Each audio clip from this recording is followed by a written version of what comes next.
On aime tous Luffy, Naruto, Ichigo, ils sont puissants, marrants ou badass. Mais des fois, il y a quelques loupés. Genre, il y a les personnages sans aucun charisme, certains sont complètement débiles, il y a des chialeuses, des détraqués mentaux, ou des harceleurs sexuels tellement chelous que même Mineta, il a l'air sain à côté. On va parler des personnages les plus insupportables des animés et des mangas. Tellement insupportables que t'as envie d'entrer dans leur monde et de les gifler. Surtout les chialeuses, eux, ils me rendent fou. D'ailleurs, je vous préviens, mais je vais spoiler ces mangas et ces animés. C'est bon? Pas de regret, hein? Allez, c'est parti! Et d'ailleurs, si vous aimez les mangas et les animés, je vous invite à vous abonner à la chaîne. En plus, on est bientôt aux 100 000 abonnés. Merci de votre soutien.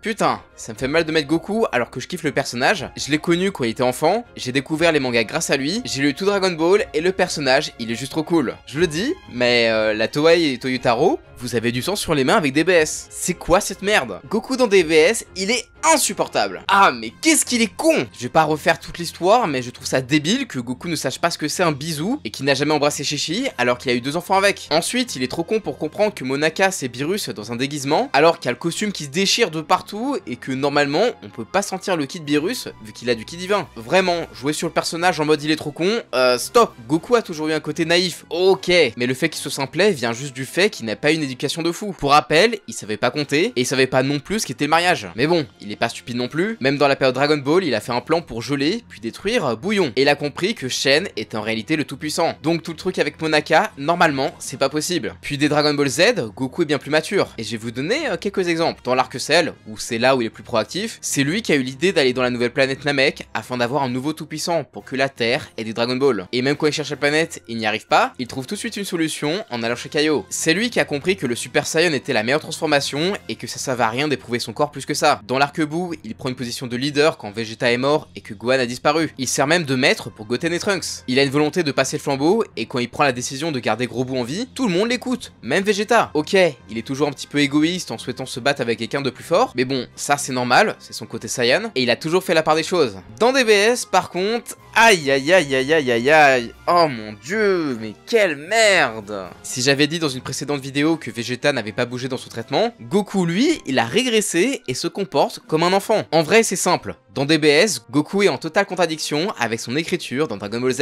Est-ce que vous vous souvenez de l'arc Tournoi du pouvoir en manga? Quand Goku a appris que la puissance ne faisait pas tout grâce à Tortue Géniale, bah c'est exactement ce qu'il a dit contre Raditz. Sinon, on a la magnifique phrase comme quoi c'est un mauvais élève. Mais oui, mais oui, mais oui, mais oui! C'est tellement mauvais élève qu'il a suivi à la lettre ce qu'avait dit Tortue Géniale à la fin de l'arc L'armée du ruban rouge, et il n'a pas utilisé du tout le nuage magique. Et il a failli être en retard à cause de tout ça. Débilos Goku en a marre d'entraîner les bases avec Whis et fait l'enfant, alors que le chat Goku dans la salle de l'esprit du temps a basé une partie de son entraînement à travailler dessus. Chose qui a d'ailleurs porté ses fruits vu que lui et son fils ont été très loin devant tout le monde. Sinon, dans l'arc Moro, Goku ne comprend pas réellement les intentions de Vegeta, alors que c'était plutôt clair, il veut se racheter de ce qu'il a fait dans l'arc Freezer. Et je pense que Toyotaro, il a oublié que Goku, il comprend très bien Vegeta. Notre protagoniste connaît tellement bien son rival qu'il savait ce à quoi pensait Vegeta dans l'arc Cyborg. C'est d'ailleurs le même Goku qui a touché le cœur du prince des Saiyans après que ce dernier soit passé du côté du mal. Le même Goku qui a su comprendre Vegeta pour qu'ils fusionnent ensemble contre Boo en mettant en avant sa famille. Puis d'ailleurs dans l'arc Granola, est-ce que vous vous souvenez quand Goku il acceptait son origine Saiyan? Et bah il l'a déjà fait sur Namek. Est-ce que vous vous rappelez du chapitre où Vegeta il méditait et ce mongol de Goku il disait "Oh bah tu fais quoi? Mais ça sert à rien, tu ferais mieux d'entraîner ton corps", alors qu'il a appris dans l'arc d'avant comment maîtriser l'ultra instinct en enlevant ses pensées négatives, ce qui fait penser à la méditation. Puis je dis ça, mais dans le manga de base il méditait lors de l'arc Boo et même enfant il a appris à faire ça. Puis bon, globalement j'ai beaucoup de mal avec les gueules de con que peut faire Toyotaro, en mode "Oh,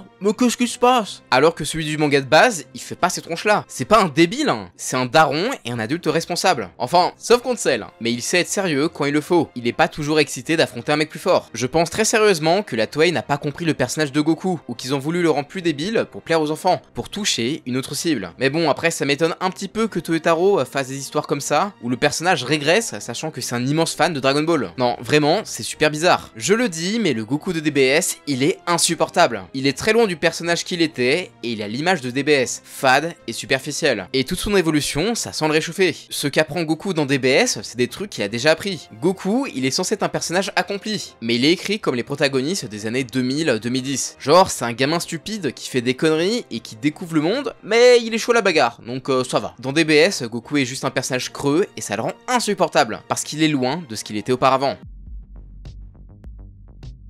On m'a beaucoup demandé de parler de Gantz dans les vidéos sur les pires monstres ou les pires univers. Et vous inquiétez pas, ça arrivera. Alors l'histoire de Gantz est très simple. Certains individus décédés se retrouvent dans une salle très bizarre avec une boule. Il y a des armes et des tenues qui donnent des super pouvoirs, et ils doivent tuer ou capturer des extraterrestres dans un temps imparti. Au début, c'est plutôt simple, mais après, ça devient de plus en plus difficile. Le protagoniste s'appelle Kei Kurono, et s'il est dans cette vidéo, c'est parce que c'est une merde humaine. Mais vraiment, c'est une immense merde. Et ça, on le voit dès le début. La première image qu'on voit de lui, c'est quand il est en train de mater une meuf dans un magazine. Il y a une vieille qui s'approche de lui pour lui demander s'il est dans le bon chemin. Il a un peu la flemme, donc du coup, il dit ouais, c'est bon, vous y êtes. Alors que non, du coup, elle revient, et lui, il rembarre la vieille. Mais tout va changer quand son ami Kato va vouloir sauver un SDF qui était sur les rails du métro. Kei l'aidera, mais pas parce qu'il a envie. Ils se sentaient obligés vu que Kato l'a reconnu. Ils sauveront le sans-abri, mais ils se feront tuer, percutés par le train. Et après leur mort, ils se retrouveront dans la salle de Gantz. Et quand une femme à poil arrive parce qu'elle s'est suicidée, la première réaction de notre protagoniste, c'est d'avoir une érection. Et il embrasse la meuf alors qu'elle est dans les vapes. Et quand il s'apprête à se faire violer par un yakuza, Kei ne fait rien. Non, il en a rien à foutre. Encore heureux que son pote Kato est là. Lui, c'est un vrai héros, c'est un Tchad qui fait les choses bien. Et Kei, c'est juste un bouffon. Il sort des phrases à la fille en mode « je ferai en sorte que tu rentres chez toi » et il se dit après « waouh,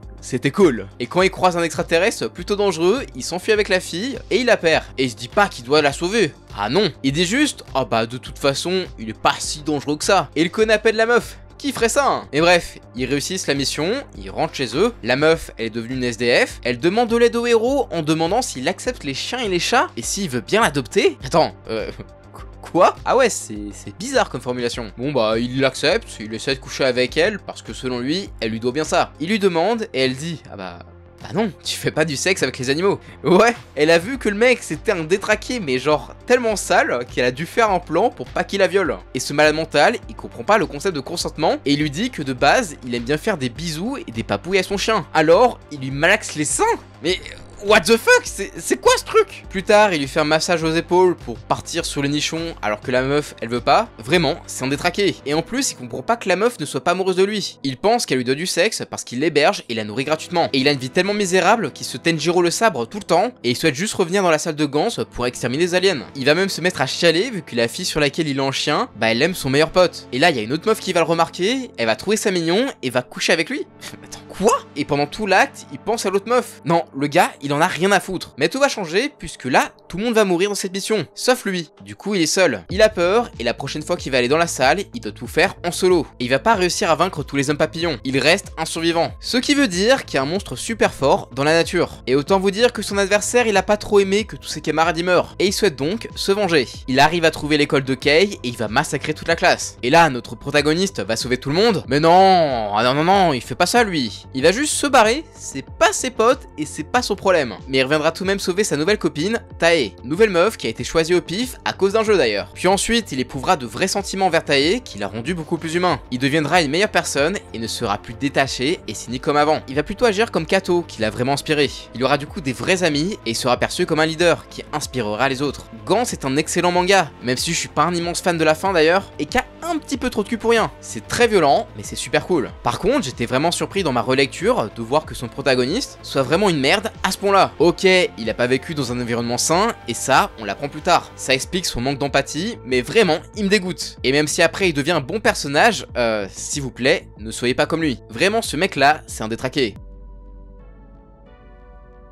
Je pense que très peu de personnes sont passées à côté de Tokyo Revengers. Ce manga rencontrera un sacré succès à l'occasion de la sortie de sa première saison. Il fera connaître au grand public le genre Furio. C'est un style de manga qui met en scène beaucoup de délinquants juvéniles au centre de l'histoire. Mais au Japon, c'est absolument pas les mêmes que nous. Un vrai voyou, ça doit avoir les cheveux décolorés, tel un Super Saiyan, conduire une moto et s'affronter à main nue à 50 contre 50. Bref, que des trucs ultra virils quoi. Et c'est la raison pour laquelle le personnage principal ne sera pas trop apprécié. Takemichi Anagaki, jeune adulte raté de 26 ans suite à une malheureuse bousculade sur une rame de métro, reviendra 12 ans dans le passé, sur la période où il pensait être un caïd trop stylé. Mais la vérité, elle est vraiment douloureuse. C'était en fait que le sous-fifre du sous-fifre, et ne fera que se faire malmener au combat tout au long du manga, sans jamais vraiment progresser. Alors que bon, la baston, c'est pourtant pas ce qui manque dans Tokyo Revengers, et ça sera assez frustrant de le voir comme ça, aux côtés d'un Mikey ou Draken, qui peuvent faire du 1 contre 10 sans aucun souci. Et si vous pensez que c'est l'unique problème, vous n'êtes pas au bout de vos soucis. Il faut savoir que s'il a remonté le temps plusieurs fois, c'est dans le but de sauver la mort de sa copine de l'époque, Tachibana Hinata. Et à chaque fois qu'il la revoit, il pleure. Pareil, lorsqu'il échouera dans sa quête de changer le cours du temps, c'est encore sa copine qui devra s'occuper de sécher ses larmes parce que sa première tentative pour sauver l'assassinat de Draken sera un échec et qui se fera ligoter. C'est donc elle qui sera en charge de faire le discours qui lui dit de ne jamais baisser les bras. C'est limite à se demander s'il n'aurait pas fait un meilleur travail que Takemichi, vu comment il tiendra tête à tous des personnages les plus forts du manga. À force de voir ça se demander qui va devoir porter les objets lourds dans le couple. Mais bon, ça va me dire que l'intérêt du personnage, il est tout autre, car c'est ce qui le fera avancer dans l'histoire, qu'à défaut de vivre avec une force quasi nulle au combat, il se relèvera de plus en plus fort mentalement. Chose que le personnage le plus fort, Maki, repérera tout de suite chez lui. C'est cette capacité à se tenir parmi tous ces dangereux délinquants, malgré sa faiblesse, qui lui permettra de changer les choses pour l'avenir, même si entre nous, la fin oubliera grandement cet aspect. Je vous en ai déjà parlé dans ma vidéo sur les pires humiliations, mais je suis un giga fan d'Hajime no Ippo. Et bien que j'adore son personnage principal, je suis désolé, mais le perso, il mérite de plus en plus au fur et à mesure du manga. Pourtant, c'est un personnage très attachant à la base. Ippo Makunouchi, c'est un petit gars très timide qui se fait harceler. Vraiment, c'est impossible de pas avoir de l'empathie pour lui. Mais tout changera quand un boxeur pro du nom de Takamura empêchera ses harceleurs de le frapper. Ippo, il est dans les vapes, alors il va soigner dans le club Kamogawa. Ippo va découvrir le monde de la boxe, et ça va être une révélation. Il va être passionné par ce sport, et le but d'Ippo est de découvrir qu'est-ce que ça fait d'être fort. Il veut changer et pour ce faire, il deviendra boxeur pro. Il affrontera le prodige Ichiro Miyata, un membre du club lors d'un sparring. Ippo perdra, mais il montrera sa valeur et 3 mois plus tard, il prend sa revanche lors d'un match retour. Miyata il quitte le club pour suivre sa propre voie et il souhaite affronter Ippo lors de la finale du tournoi espoir. Ippo a gagné un ami et surtout un rival. Sauf qu'ils vont pas s'affronter. Miyata perdra en demi-finale face à Ryo Mashiba, un autre boxeur. Vraiment lui, il est ultra malveillant et il a gagné grâce à une faute. Mais Ippo vengera son ami lors de la finale. Par la suite, il rencontrera Sono Takeshi, un de mes personnages préférés, qui deviendra un autre rival. Ça l'a motivé et encore plus tard, il rencontre Eiji Date, le champion du Japon. Il va défendre son titre une dernière fois avant d'essayer d'atteindre le titre mondial. Ippo, il veut le fight. Il réussira tous ses combats qui seront tous très difficiles pour enfin se mesurer au champion. Mais il perdra pour une raison simple. Il s'est démoralisé pendant le combat et il n'avait pas assez envie de gagner. Il voulait juste se mesurer au champion. Il n'avait pas la rage de vaincre. C'est une défaite terrible pour Ippo, mais il remontera sur le ring avec une nouvelle attaque, le Dimsei Roll. Une attaque iconique qui symbolise sa renaissance et vaincra par la suite Sando, qui est devenu le champion du Japon après le départ d'Eiji Date. On pourrait penser que notre protagoniste a atteint son objectif, il est devenu le champion du Japon, et ça, c'est déjà un exploit, mais il n'a pas réellement atteint son but. Il ne se sent pas fort et il souhaite toujours affronter Miyata. Miyata qui va devenir le champion d'Asie-Pacifique. Ippo, il va affronter son rival, mais son coach, il veut pas. Le gap, il est trop violent et son attaque signature, le Dimsei Roll, va se faire contrer trop facilement. Ippo pallie à cette faiblesse en modifiant son attaque, il devient beaucoup plus fort et il souhaite affronter Miyata. Sauf qu'au final, leur combat n'arrivera pas. Ippo a perdu sa motivation. Ippo n'a plus aucun objectif et il va tenter d'affronter le monde en commençant par vaincre d'autres champions d'Asie pour devenir le champion d'Asie-Pacifique officieux, afin qu'il monte en rang. Il y a une chose qui change pas, il veut toujours savoir ce que ça fait d'être fort, mais il perd très violemment. Il dit à Kumi,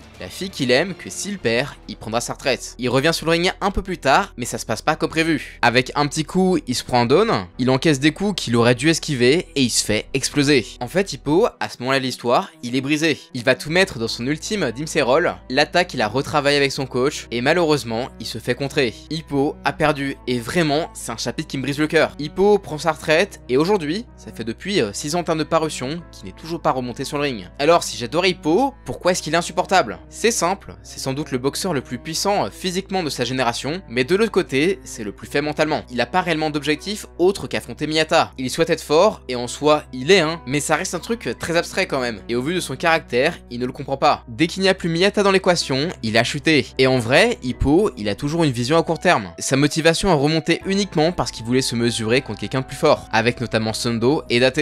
Mais pour les combats mondiaux, ça ne suffira pas. Ippo n'a pas assez de volonté. Takamura l'a déjà dit, pour atteindre le monde, il faut devenir un monstre. Il a tracé une ligne sur le sol, là où Ippo a commencé la boxe. Si Ippo traverse cette ligne, il devient un monstre. C'est signe qu'il est prêt. Et quand il était encore actif, Ippo n'a jamais su aller plus loin. Et ça fait bizarre d'avoir un protagoniste qui n'a pas réellement d'objectif ou de motivation. C'est expliqué dans le manga, certes, c'est d'ailleurs très intéressant, mais par contre ça peut être très irritant. Surtout que dans son genre, donc les shonen et les mangas sport, il y a toujours une volonté de vouloir plus. Mais Ippo, il est pas comme les autres. Il a jamais souhaité être le champion du monde. Et à vrai dire, il sait même pas ce qu'il veut faire, hormis continuer la boxe. qu'en fait, il aime ça. C'est pas un mal que ça soit un hobby, hein, mais dans le manga, on a tellement de personnages qui ont une forte volonté que le héros fait pas le figure à ce niveau-là. Genre Sundo et Mashiba, eux, c'est des vrais monstres. Mais à vrai dire, je pense que c'est une bonne chose qu'il ait pris une pause. C'est assez simple, il était pas assez bon. Sa stratégie se reposait uniquement sur le Dimsey Roll, alors que de base, Hippo, il était plutôt bon. Ça, on le voit plus tard quand il analyse ses défaites et ses défauts. Puis même en vrai, Hippo, il se prend vraiment beaucoup trop de coups, vraiment ultra violents quoi. Genre moi, à sa place, je serais déjà mort. Mais son retour est quand même teasé depuis quelques temps, et quand on voit les derniers chapitres, nul doute qu'il reviendra encore plus fort. Mais faut-il encore qu'il ait le déclic? Et pour l'instant, on sait pas ça va être quoi la chose qui va le faire remonter sur le ring. Mais je pense que ce qui est vraiment le plus frustrant avec Hippo, c'est qu'il a une évolution très lente depuis qu'il est devenu le champion du Japon. Et les gars, j'ai des stats effrayantes. De ses débuts jusqu'au titre, il a eu 13 matchs en 30 tomes. Et par la suite, il a fait 13 matchs en plus de 90 tomes.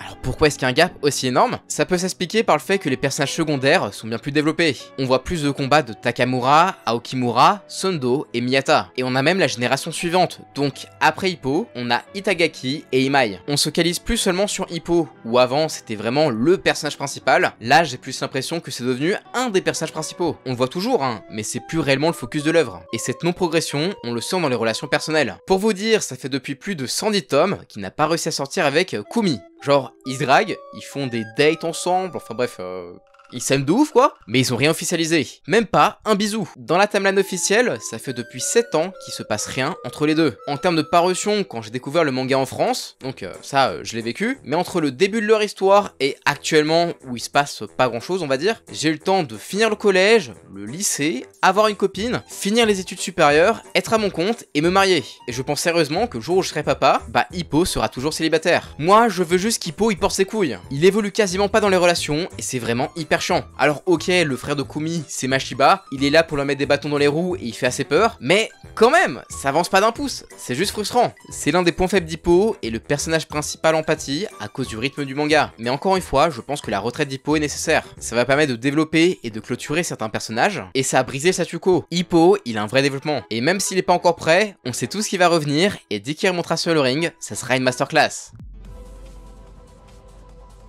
Si vous avez commencé Fire Force et que vous n'avez pas eu la force de terminer au moins l'animé, il y a de fortes chances que ça soit à cause d'un seul personnage. Je parle bien sûr de Tamaki. Vous savez, la fille chat qui perd ses vêtements pour un rien et se retrouve même dans des combats importants à cause des quiproquos clichés de Mangaishi. Et bien c'est quelque chose qui me fera un petit peu sortir du manga. Et si je devais pas faire la vidéo sur les pires univers 3, bah en vrai j'aurais lâché. Ah non, cet abus de fanservice, vraiment c'est trop. On rajoute à ça le fait qu'elle soit pas mal mise en avant en étant de la 3ème génération comme Arthur et Shinra. Et en vrai, elle est presque inutile. Elle se fait toujours sauver l'éloge par quelqu'un d'autre, mais ça va changer vu qu'elle participera avec les héros à un entraînement avec Benimaru. En voyant ça, on peut se dire que ça va être l'occasion de la faire évoluer et qu'elle quitte ce rôle de personnage féminin qui se fait tout le temps sauver, mais non, rien du tout malheureusement. Si on doit la prendre globalement au sein de Love, elle est assez relou. Pendant les combats importants, elle sera plus gênante qu'autre chose vu qu'elle a quand même ruiné la tension du combat entre Reika et Shinra. Et sinon, elle gagnera contre Assault, l'un des hommes en blanc les plus dangereux parce qu'il la supporte pas de l'avoir à poil.